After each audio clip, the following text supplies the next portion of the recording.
everyone. Happy Friday. Welcome to Mamas in Miami. I'm Christy Diaz. Together we're navigating parenthood with unwavering solidarity and fierce love. It is our first day of summer here at the Diaz house, so let's challenge my kids and see if they could actually stay quiet for the next 30 minutes. Before we invite Anibal back for part two of our conversation, I just want to say a big happy summer wish to all of the teachers, faculty, staff, administration of every school in Miami-Dade, Broward, Monroe, all 786, all 305s, all 954s. Thank you for all that you do for our amazing kids. It really does take a village. I really hope that everybody is resting this morning on their way to school before they take their classrooms down for the summer. But once you guys are home, please relax. Thank you for all that you do on behalf of all of the mamas and daddies that are out there. We don't know how you do it, but we're going to try our best not to spoil them rotten this summer so you can take them back off of our hands come August. At this time, we're going to invite Anibal Garcia back. He was with us on Monday. We really sincerely hope that you do not listen to part two of our conversation until you go back and listen to part one. He is going to share his story on international surrogacy and the legalities that took place for him to bring his triplets back to the United States today. So just bear with me while we invite Anibal Garcia back in. Good morning. Good morning. How are you? I'm good. Happy Friday. Happy Friday. Did you have the night shift? I did. I did because my husband's traveling, so it's just me and the nanny. How's that going? Good. It's been good. It was good. It was good. You know, we're used to it, right? So we're used to waking up and going back to bed and waking up again and going back to bed. So Well, I'm hoping, today we had the Anastasia's 18-month appointment. So I'm hoping that we get closer to the 2-year mark. That's slowly dwindles away. have her teeth started coming in yet? Yeah. Oh, she's full of teeth. Yeah. Does it let her sleep at night? Yeah, they haven't had issues of teething, and when they were teething now, they don't have that much saliva. I know some babies, sometimes they're always, having drooling and things like that, but they haven't really had, none of the three actually have had that major issue where they have to be wearing, something to get all the drool that's coming out, basically. Yeah. Oh, well, just hang tight. That. So I want to recap. I don't know if you can manage to recap what we spoke about for 30 minutes on Monday and under like 2 minutes flat, but I dare you to try.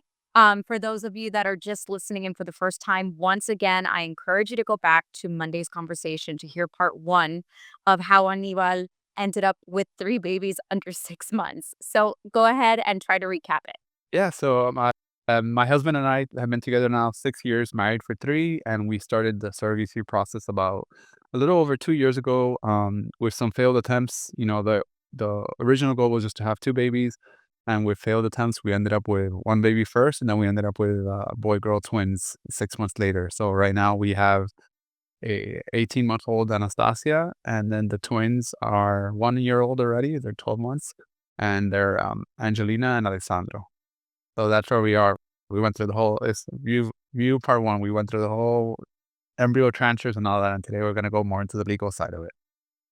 So let's talk about that because your surrogacy story is a little different because it was international. Yeah. Your children were born in Colombia, correct? Yes, in Barranquilla. Okay. So the last time we spoke, you had 3 babies on the way with a 5 to 6 month gap in between.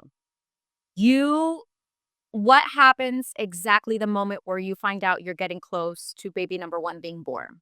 So baby number 1 being born, we had scheduled the flight because for the surrogates there, for some reason, they do schedule C-section. I think it's more to be able to control the environment and make sure that everything, goes pretty smooth. So we had scheduled our flight for December 5th because her due date originally was December 24th. So we're like, oh, if we go 3 weeks early, where they're waiting and all that. And then on December 3rd, we get a call. It's a Saturday that afternoon around 2 p.m. that the baby's been born. So we're here in Miami and the baby's born. So we missed the birth of the first of Anastasia. And for those of you who know, normally when you travel to South America, the plane rides are in the morning, right? So there is nothing in the afternoon.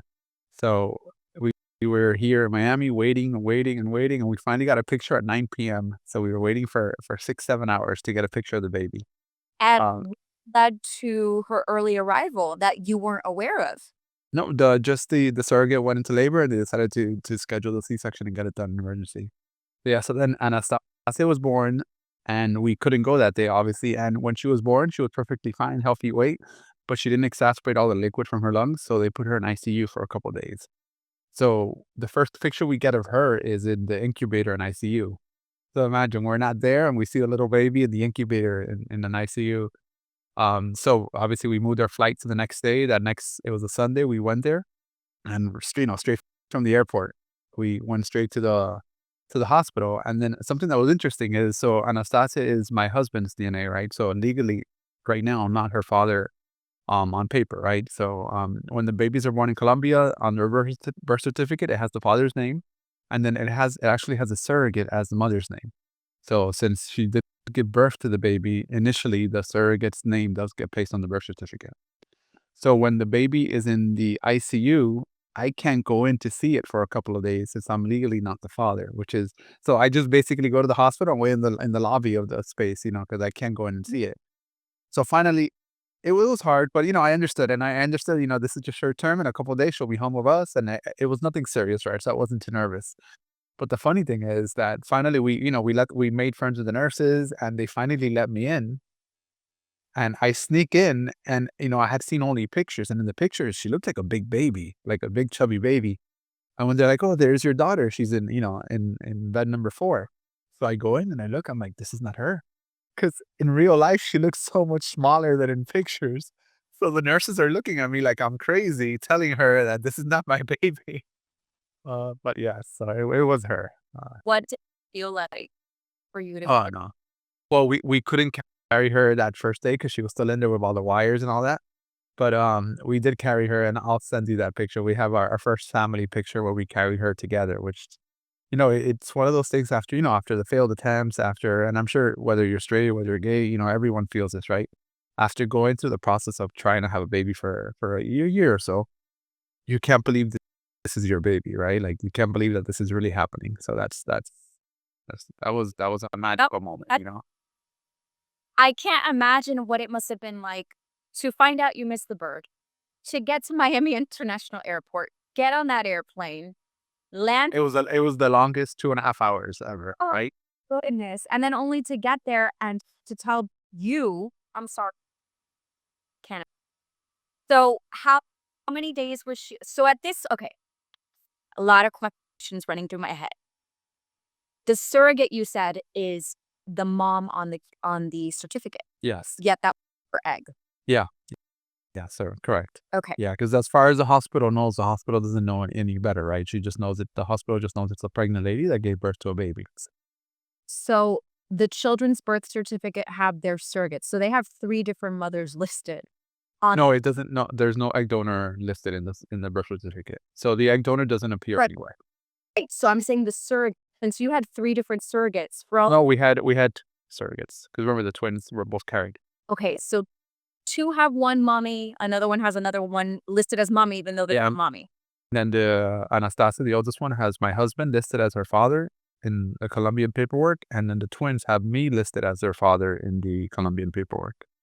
Right. So, right, when you have the birth certificate, it's a Colombian birth certificate. Yeah. So the kids automatically get a they're born in Colombia. Since my husband and I are both American citizens, they get a Colombian passport right away, right? We have to go to the Colombian consulate there, and just apply for a passport. We go with the surrogate actually comes with us, and she is the mother on the birth certificate, and we have to get that Colombian passport. And then we basically contact the consulate, the American embassy, which there's not an American embassy in Barranquilla, just a small consulate office. So we go there, and we're basically claiming that, hey, this is our child, and it's a U.S. citizen. It was just born abroad. So the nice thing is that by doing that, we get a Colombian passport and we get a U.S. passport for the baby right away. So, Um, they're dual citizenship, yeah, but at this point, when you guys are filing for their so they came home with a Colombian passport, and a U.S. passport too. automatic. Automatically, yeah. Yeah, that's why we have to be in Colombia for a month after the babies are born because we were waiting for all that paperwork. and for the passports to arrive because we can't leave the country without the passports.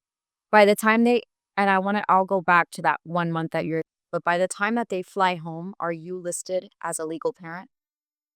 By the time they fly home, I no, we are not listed in the passport.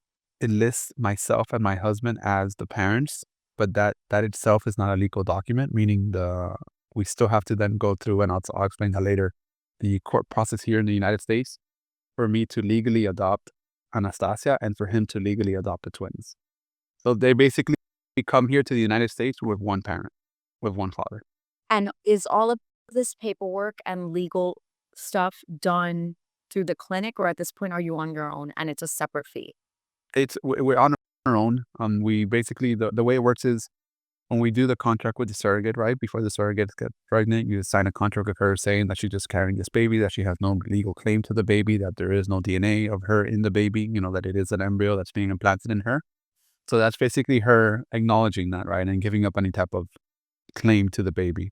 So that's the initial contract that we sign with the surrogate, right? That just says, hey, I'm carrying this baby, and once the baby's born, it's yours. Okay. Um, and so then that's basically the contract that we use that when we get it back here to the United States to show, hey, even though the birth certificate in Colombia has so and so's name, this is the contract that shows that she is just a surrogate.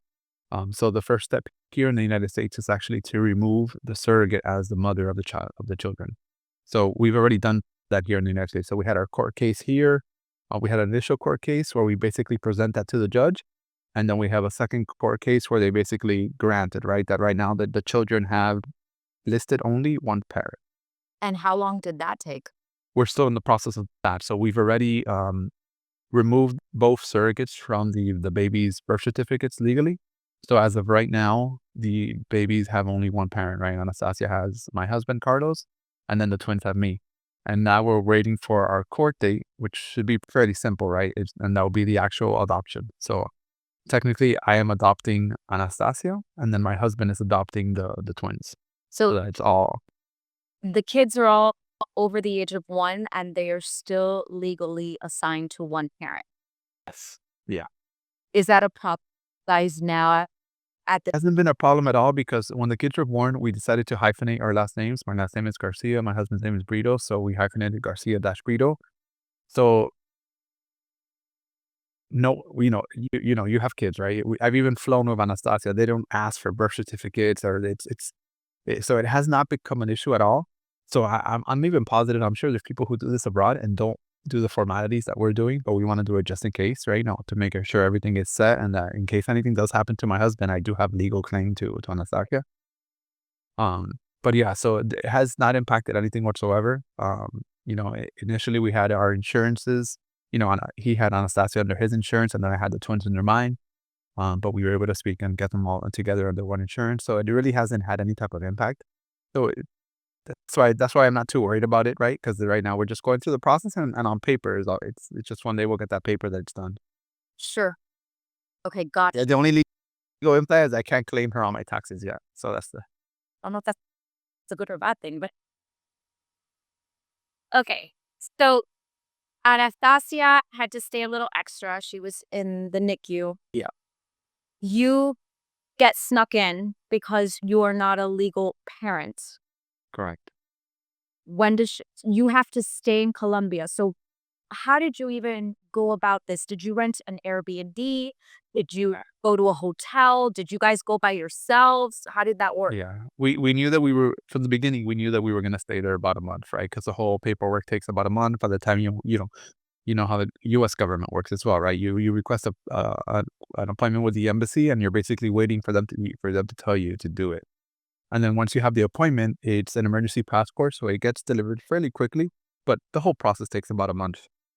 So we were there December 3rd, right? December 4th is when we went, and we actually got back right before New Year. So it took a little less than a month, right? But we had in ourselves thought, okay, we'll be there about a month. So yeah, we had rented a 3-bedroom Airbnb, 3-bedroom apartment there, knowing that my parents and his possibly his sister and family members might come visit. So we did run a 3-bedroom apartment, and the Anastasia was only in the hospital for 4 days, so it was fairly quick. She was in the hospital for 4 days, and then on the fourth day, when the baby gets discharged, it goes home with us, right? So the surrogate at this point, the surrogate has no communication anymore with the baby because it's our baby, right? So the surrogate had got him discharged already, and the baby went home with us to the apartment. And then you know how it is. You get home with a baby and you're like, oh my God, what do we have to do? What's next? You know? So, especially the first baby, right? When for the twins, it was a little easier because we had just been through this 6 months prior. But for that first baby, it's like, okay, our main purpose is to keep the baby alive, right? That's it. That's it. Um, just side note, the first time we brought home our son 12 years ago, that first night, I'm like, how hard can this be? And my husband goes, let's set the alarm clock to make sure we feed him in 4 hours. Set the alarm clock. Are we dumb? The baby was up in 2.5 hours. The baby is the alarm clock. Yes. So I get it. Oh, okay.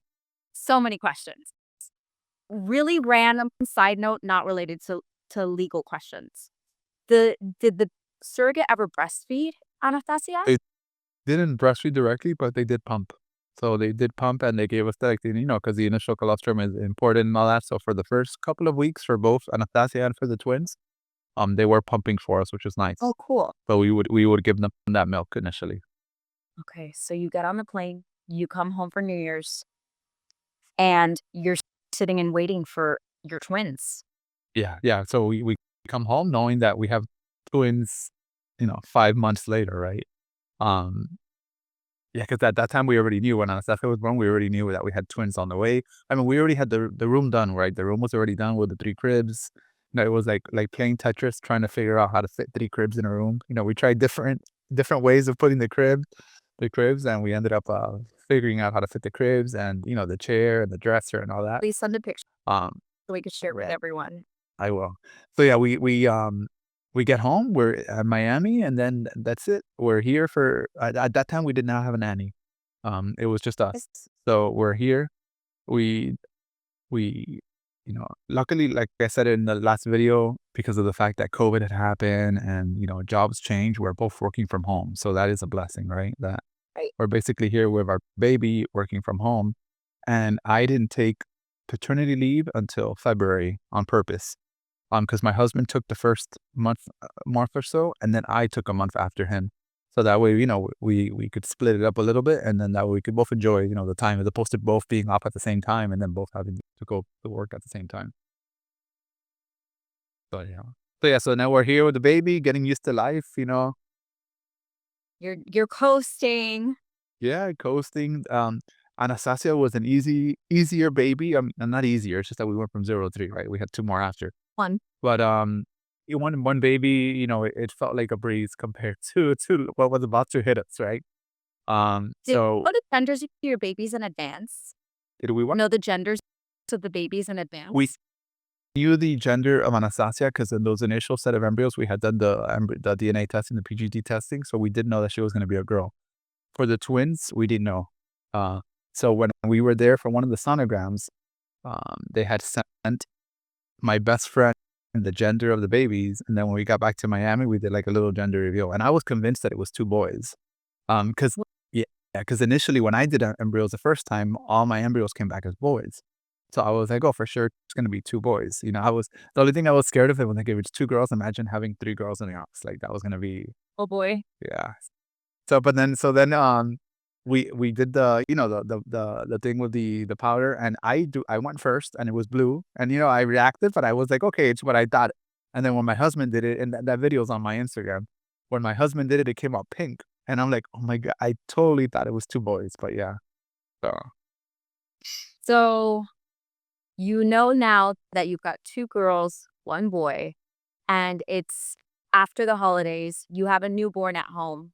What was that phone call like when they said, drop everything you're doing, you need to come back? Your other for that one, we prepared a little bit better, right? Since we knew that this had happened with Anastasia, we almost got to Colombia about a month earlier than the due date. Right? So we wanted to make sure that we were there, especially that it was two. So what we did there was the babies were going to come in May. We actually hired our nanny to start in April. So we had about a month with our nanny. Because then the hardest thing was that when we went back to Colombia, we didn't take Anastasia with us. She stayed with my mom and the nanny. because we didn't want to be taking Anastasia back and forth and then have to worry about any legalities since we were still going through the process and things like that. Were you guys taking her back to Colombia for, was that like a legal concern? Yeah, there shouldn't be any legal issues, but we didn't want to risk it, right? We didn't want to. It's the fact that we also were going to have two more babies. What were we going to do with a newborn plus two more, right? Like, so we were trying to make it as easy for us as possible. So what we did for the twins was we did get there about a month early, so even earlier than we were planning for Anastasia, knowing what had just happened with Anastasia. And the twins did make it to their scheduled C-section date. So they were born on May 15th, which was a Monday. So I remember that Monday, we went to the hospital in the morning. We had had dinner with the surrogate that week. So, we had met her. We had already had met her a couple of times. Her name's Angie.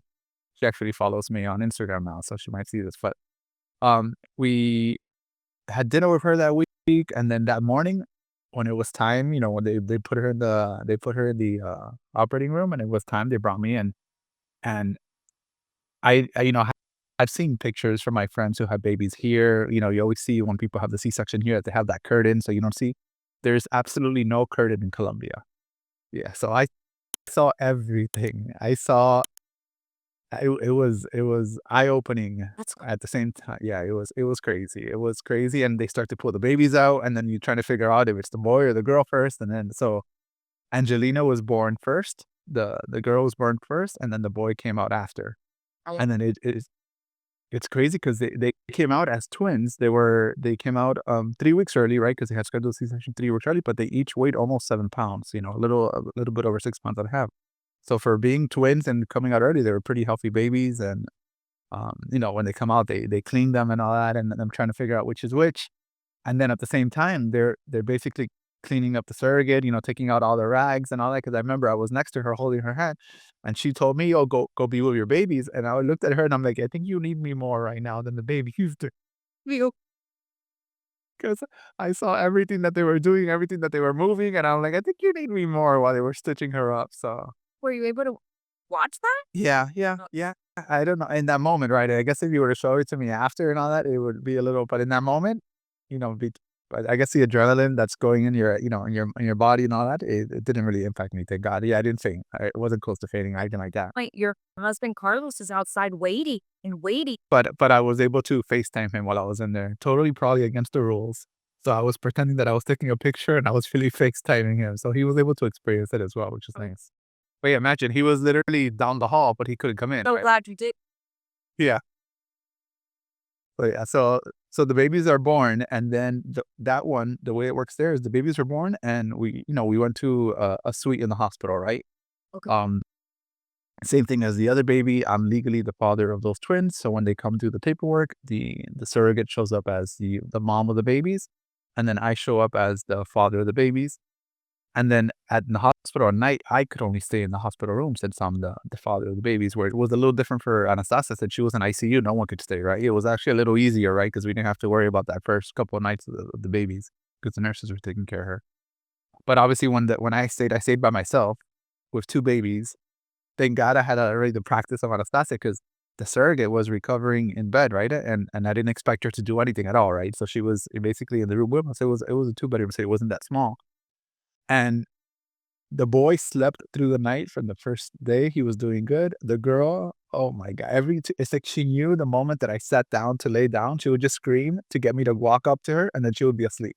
So, Oh, but yeah, and to this day, she's like that. In the middle of the night, she's one of those that she'll scream. You think it's like bloody murder, and by the time you get to the crib, she's sound asleep again. wow. So yeah, so we were there. Interesting. There, they kept the surrogate in the hospital for just 24 hours, and they discharged everyone. Were So imagine. you in India then for 2 months with the twin? No, 1 month. 1 month. Same. 1 month as well. Yeah, 1 month as well. We got back, I think we actually got back right before Father's Day, which was nice. Uh, Amazing. so yeah, we got back with the twins a month later. So the whole process, we did the same thing. We got the Colombian passport, which the funny thing about that, when you're getting the US passport, we had to take basically a week-old baby to try to get passport pictures. Imagine trying to get a week-old baby to open their eyes because their eyes have to be open in the picture. So you're literally holding the baby upside down, trying to get it to, yeah, because they do it there a lot. So they're like, okay, you have to like hold the baby upside down and then flip it so that the eyes open. And then the moment the eyes open, they take the picture. So yeah, so that was interesting as well. Crazy. So yeah, so then we got a passport, we got everything, and we're back here in June to be During COVID in Colombia? COVID restrictions already stopped already because it was only last year, so it already gotten a lot better. The first for Anastasia, the COVID restrictions were a little bit more strenuous. People were wearing masks and things like that, but it was already by last year. You know, the mask and all that had died down there as well because they were very strict in Colombia as well. Would you recommend international surrogacy for somebody that's looking for an option? You know, you need to weigh your options, right? It is cheaper, right? Substantially cheaper, maybe one third the price, Right. but and I've always said it is you are dealing with almost a third world country, right? It's not it's not considered a third world, but it's you know what you're dealing with, right? So the communication is not the same as in the United States, right? You know, there's days where you send a message and you don't get a response for a few days, and then you're like, I wonder if everything is fine. And you know, like I said last time, the end game was to get healthy babies, right? And that is what we got. So you know, it's everyone's it's a personal decision, right? Because it does take a lot of stress. I mean, everywhere it takes a lot of stress, but you know, doing it at a place where you're not connected to it either, right? Because you know, my friends that have done it here, at least they have that connection with the surrogate. You're going through the process. For us, those 9 months of being pregnant, especially the first time around for Anastasia, because we didn't have anything at home. It was almost like, is this really happening, right? Because we have no one to talk to about it that's pregnant. We know we get pictures here and there, but there is that disconnect, right? From the whole pregnancy process. Is there resources for somebody that is interested in this avenue to tap into online? Yeah, there's Instagrams. I think it's Gays with Kids. For actually gay couples that are interested in getting and they go through the whole surrogacy process and the options that exist in the United States and possible options abroad. There's tons of Facebook groups out there, straight and gay, that you could join to talk about fertility and talk about the process. Um, and you see, you know, you see how it is, right? Even for women, the IVF process, it's difficult, right? Because like it was for us, it's not a one and done, right? We didn't get pregnant right away. We went through those transfers, so it is a journey, you know. And sometimes you're successful, sometimes you have to, you know, look at other avenues, possibly adoption, which was not off the cards for us as well, right? We knew that we wanted to become dads either which way. So if for some reason these transfers wouldn't have taken, you know, we would have figured out another way to become dads. What's the hardest part about the legal process here, in your eyes? That it takes time, right? Like it takes time. You submit all the paperwork, and then you're just a waiting game. And then you have the court date. It's a 3 minute court date, right? You're wait like for months, and then the court date is 3 minutes. It's a joyous occasion. You know, we had that. That was nice, and now we're just waiting. Like now we're waiting. You know, Sasha today we had our 18-month appointment, and I still haven't officially adopted her. So we're Right. waiting for basically for that adoption court date to come so that we can get that done, and then we will be 100% done. Right when I adopt her and Carlos adopts a twin, which the reason now I think it's taking long is because I think they're trying to put both dockets together so we could just do all adoptions in one day and just the same parties and same over. So that will make it easier for us. Is there, what would be, if you don't mind sharing with us, the total cost for all the legal transactions that you're doing for all 3 kids? Like $10 to $15,000 for well 30. I guess you could say 20 to 30 in total for all three And kids. that's Right. separate from the actual, monies that you paid to the clinic and the surrogate. Separate, completely separate, because that's here in the United So States. So at the end of the day, how much do you think you've spent in the entire process from beginning to end? I would say about 100,000 for both, for all three kids. So it's not too bad, right? When you consider in the United States to have one kid, it's surrogacy, it's about 150,000. So 1 kid at the US, 150,000. You got 3 kids in Colombia, or a hun yeah, which I would say it's two kids, right? Because like I said in the last one, the third kid is almost like buy one get one free type of thing because there wasn't that much additional cost for the additional kid from a legal perspective because it's all the same paperwork, right? You're submitting it once. Right. How will you share this story with your kids, and have you already kind of prepared to how you're gonna Well, share this story as they already know that Shakira is their cousin because we every time we put music from Shakira, we say that's their cousin so that they're aware, you know, since she's from Barranquilla as well. Um, so and I think like any story, right? As long as you make it known to them at a young age, whether it's adoption, whether it's surrogacy, you know, there's books that we bought already that explain the process. So we read the books as we start reading books to them, so that it's never like a big aha moment. You know, they understand it from when they're small. There's never that day that it's like, oh my God, an awakening of my parents have been lying to me all this time, right? Which for us, obviously, two men, they know that neither of us could have carried them, right? So they would know that, hey, who is the lady who carried me, right? And we'll explain to them that there was an egg donor and that the lady that carried you is just a, she was just a vessel to make sure that you were healthy and that you're able to come to be. Would you be all right with them when the day, let's say they turn 18, they buy a DNA kit and throw it out there and 23andMe, would you be okay with them searching? Yeah, why not, right? I mean, I have no control over it, right? So, and we've talked about it, my husband and I, we don't know how many times that lady has gone to a clinic and donated her eggs. So they could have tons of half siblings out there.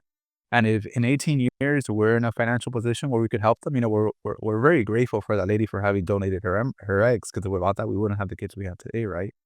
So I have no issues of them, in the future trying to figure out. I don't think that I will actively look, because I don't have anything to look for, right? Because I don't even know what what her name is. I don't have any stats. But one thing I did do is when I came back to the US with the twins, on Amazon, I bought a sibling DNA test because I wanted to check that Anastasia was really from the same eggs as the twins. So I did that sibling, because they're half siblings, right? So I did that test and it did come back positive. So at least because you never know, right? So I was like, let me just for peace of mind for me to know, right? It's not gonna make a difference in my life, but just for me to know. Well, I want to thank you so much for opening up with your story. It's so brave when you come forward with your story and you're so open. You're going to touch the lives of so many people. So many people have already reached out saying what a beautiful story and thank you for your bravery and courage in educating others and what the process could be like. And we couldn't be more grateful that you've come to us because we did have a family that was set up to speak to us this month during our Pride series, and they backed out because of all the negative backlash that they have received in starting their family. So we're just so grateful that you've shared with us. And thank you, Chris. Thank you for having me. Guys, next week we are going to flip the coin and find out what happens when it's two female family household and they're looking for sperm donors. So stay tuned. Our hours are going to change next summer. We are going to do a Wednesday, Friday at 2:30 because we've got kids that are starting camp, waking up late. And these two ladies are actually in the medical profession and they have insane schedules. So please join us again next Wednesday, next Friday. Anibal, thank you once again. Have a great weekend, everyone. Thank you. Bye.